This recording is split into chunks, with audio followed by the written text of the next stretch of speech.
বিধায়ক নওশাদ সিদ্দিকীর গাড়িতে লরির ধাক্কা, অল্পের জন্য রক্ষা পেলেন বিধায়ক।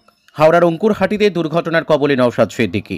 পুলিশ সূত্রে জানা যায়, রাত 10:30 নাগাদ কলকাতার দিক থেকে আসা নওশাদ সিদ্দিকীর গাড়িটি ডোমজুরের দিকে যাচ্ছিল। হঠাৎ অঙ্কুরহাটি চেকপোস্টের কাছে বাঁক নেবার সময় একটি লরির সাথে পাশাপাশি ধাক্কা লাগে। ঘটনাস্থলে ক্ষতিগ্রস্ত হয় নওশাদ সিদ্দিকীর গাড়িটি। ঘটনার খবর পেয়ে নেবরা ট্রাফিক গার্ডের কর্মরত অফিসারেরা এবং ডোমজুর থানার পুলিশ আধিকারিকরা আসেন। এছাড়াও আশেপাশের মানুষজন ছুটে আসেন। ঘাতক গাড়িটি এবং গাড়ির চালককে আটক করেছে পুলিশ। যদিও এই ঘটনায় হতাহতের কোনো খবর নেই, পুরো বিষয়টি খতিয়ে দেখা হচ্ছে। Bureau report. ঘটনা বলতে আমরা চেকপোস্টে এসে চা খাতে এসেছিলাম, তো ভাইজান যাচ্ছিল, তো সাইডেই যাচ্ছিল ইন্ডিকেটর জ্বালিয়ে, তো আচমকা একটা লরি এসে ভাইজানের গাড়িটাকে সাইড চেপে যায়। তো এইটা মোটামুটি আমরা দেখলাম সামনেই বসে বসে, তো ভাইজান গাড়ি সাইড করলো, আর আমাদের স্যারেরা ছিল, স্যারেরা আলো, তো আমরা সব ছেলেরা গেলুম ভাইজানের কাছে। তো ভাইজান দেখলো নেবে। লরিটা এসে চাপলো? হ্যাঁ, লরিটা এসে চাপলো। আর কোনো ক্ষতি হয়েছে না? ক্ষতি সেরকম হয়নি। ভাইজানের গাড়ির টায়ারটা একটু খারাপ হয়ে গেছে, ভাইজান গাড়িটা নিয়ে যেতে পারিনি ব্যাকে। তো আমাদের সামনে চেকপোস্টের স্যার ছিল, স্যারেরা এসে ভাইজানকে নিয়ে সাইড হলো। তো ভাইজানও খুব ভালো ব্যবহার, ভাইজানের কথাবার্তা আমরা দেখলুম যে খুবই ভালো, খারাপ না। তো আমরা পাশেই ছিলুম ভাইজানের, তো অবধি আবার দেখলুম। আপনার বাড়ি কোথাও? আমার নিবের বাড়ি। আপনার নাম? তৌফিক লস্কর। এটা কোন জায়গা? এটা উগরহাটি চেকপোস্ট। মুখ হিসাবে নওশাদ সিদ্দিকী বারবার বিধানসভার মধ্যে যে অত্যাচার প্রতিবাদ করছে, তার হয়তো পরিকল্পনা করে হয়তো এটা হতে পারে, যে শাসক দলের পরিকল্পনা হতে পারে যে বারবার আগ করে। এর আগেও আমরা দেখেছি গড়পা পোলেও একই কেস ঘটেছিল। আমরা আশঙ্কা করছি যদি দোষী এইভাবে কিছু হয়ে থাকে, লরিটা কি এর উপর? লরি তো আপনারা দেখতে পাবেন, ওখানে গাড়ি দাঁড়িয়ে আছে, পুরো সামনে ফ্রেশ চাকা সহ খুলে গেছে, সামনের ফ্রেশটাই চলে গেছে। কটা আগে হবে? উনি কোথা থেকে আসছিলেন? কলকাতা থেকে আসছিল। এখানে রাস্তা উনি ভেবেছে এই রাস্তাটা খালি থাকে, এই রাস্তা দিয়েই যাতায়াত করে। কোনো কারো চোট হয়নি, তবে বড় রকমের চোট হতে পারতো। যদি দু চাকা হতো হয়তো দেখা যেত স্পট ডেড হয়ে যেত, যেভাবে চেপেছে। তা ওর 4 চাকা বলে অনেকটা সেভ হয়েছে। ভাইজান বলে গেছে যদি উনি হয়তো ড্রিঙ্ক করে আছে, যদি ড্রিঙ্ক বা কোনো পরিকল্পনা হয়ে থাকে, তার জন্য উনি যদি আইন হতে পারে। ঠিক আছে। আমার নাম এস কে আব্দুল রাকিব।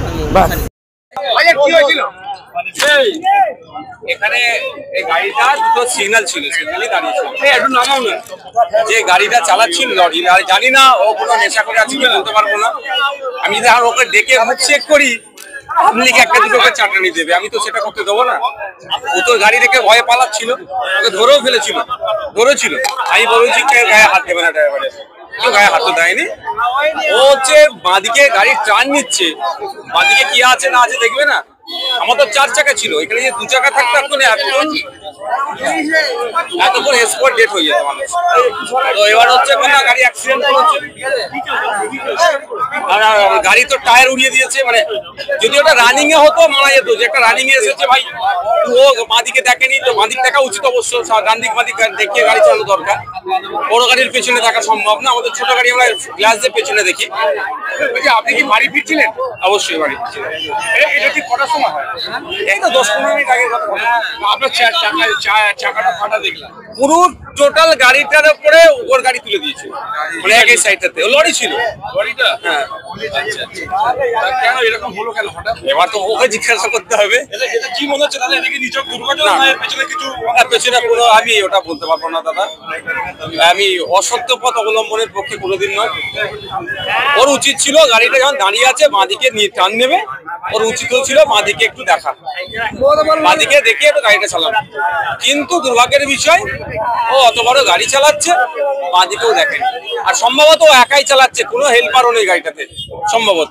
বড় ট্রাক ছিল, বড় ট্রাক, বড় লরি, ওর পাশে কোনো হেল্পারও ছিল না। ফলে বাঁদিক দেখতে পাচ্ছেন, কিন্তু উচিত তোর বাঁদিক ডান দিক বাঁদিক দেখে চালানো। ডান দিকও নিজে দেখে নেবে, বাঁদিকটা থেকে কে দেখবে? আমার জায়গায় যদি একটা বাইক থাকতো 4 চাকার জায়গায়, এতক্ষণ স্পট ডেট হয়ে যেত। কারণ ওর হুঁশ নাই, যখন উঠছে হরেন দেওয়া হচ্ছে, চিৎকার করা হচ্ছে, ওর কোনো পুলিশের কি ভূমিকা ছিল? তো আমি পুলিশকে এটা দোষ কিভাবে দেবো? সিগনালে তো এটা হচ্ছে। ঠিক আছে, তবে একটা কথা আমি বলবো, এখানে প্রায় দুর্ঘটনা ঘটে, প্রায় মারা যায় মানুষ, বাইক থেকে শুরু করে সবাই। এত জায়গায় আন্ডারপাস হয়েছে, এখানে একটা আন্ডারপাসের দরকার। আমি তাকে দেখে জিজ্ঞাসা করিনি, ডোমজুর থানার আইসি স্যারের সাথে কথা হলো মাত্র। আমি বললাম অন্তত ওকে আগে চেক করুন ও আপনার মদ্যপান করে আছে নাকি। যদি মদ্যপান করে চালাই, যে খারাপ দিয়ে যায় সেটা দেবে না। আর কি বলবো, বলছি আমি কি ওর কাছ থেকে আমি ক্ষতিপূরণ চাইবো? গরিব মানুষও কিভাবে দেবে? ক্ষতিপূরণ চাওয়ার আমি পক্ষপাতী না, চাইবো না। ঠিক আছে দাদা, একটা গরিব মানুষও বলছি ওকে তো বুঝে শুনে গাড়ি চালানো দরকার। ভাইজান ঠিক আছে, এটা কিভাবে দেখছেন? এখানে অবশ্যই ফ্লাইওভার হওয়া দরকার, কারণ যে জ্যামটা এখানটায় লাগে, মানে আমার তো আগে ছোটের উপর দিয়ে হয়েছে। আমার জায়গায় বাইক, 4 চাকার জায়গায় বাইক থাকলে এখন স্পট ডেট হতো।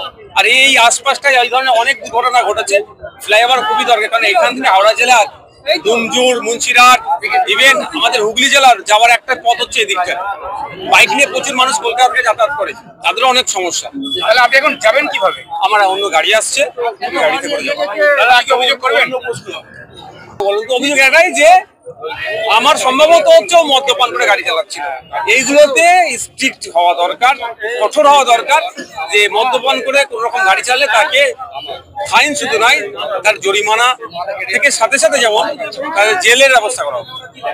কিন্তু এক্ষেত্রে আমি ভাই মেশিন দিয়ে চেক করিনি মদ্যপান করে আসছিল কি ছিল। দাদা আজকে র্যালি হচ্ছিল, ভাঙচুর হয়েছে গাড়ি, কি বলবেন? কোন আন্দোলনই হিংসার রূপ যদি নেয়, সেই আন্দোলনের আমি সমর্থন করবো না। যারা হিংসার রূপ দিচ্ছে তাদেরকে চিহ্নিত করে প্রশাসন মানে শাস্তির ব্যবস্থা করে। তবে একটা জিনিস, এই শান্তিপূর্ণ আন্দোলনে দেখেছি কিছু সমাজ বিরোধীরা ঢুকে গিয়ে শান্তিপূর্ণ আন্দোলনটাকে ভেঙে দেওয়ার জন্য কিছু সমাজ বিরোধী লোকের দ্বারা এটা হয়। দেখবেন যারা র্যালি বার করেছে তারা কিছু করে না, ওর মধ্যে ঢুকে গিয়ে অন্যজনরা দেখবেন এই ভাঙচুর চালায়। এটাও লক্ষ্য রাখতে হবে আমাদের। ঠিক আছে, রিয়া এন্টারপ্রাইজ, এখানে সরকার দ্বারা অনুমোদিত ই রিক্সা ন্যায্য মূল্যে পাওয়া যায়। এখানে আপনারা পেয়ে যাবেন ইন্ডিয়ান ই রিক্সা, মজবুত বডি, দুর্দান্ত মাইলেজ, সাথে থাকছে একাধিক সুবিধা। সেই সাথে থাকছে ফাইন্যান্সের সুব্যবস্থা। অল্প ডাউন পেমেন্ট করে আপনি পেয়ে যেতে পারেন এই রিক্সা। তবে আর দেরি কিসের? আজই চলে আসুন। আমাদের ঠিকানা রিয়া এন্টারপ্রাইজ, আদর্শনগর, ফালাকাটা রোড, ধূপগুড়ি, জলপাইগুড়ি। আমাদের ফোন নম্বর 9564837601 এবং 6294607196।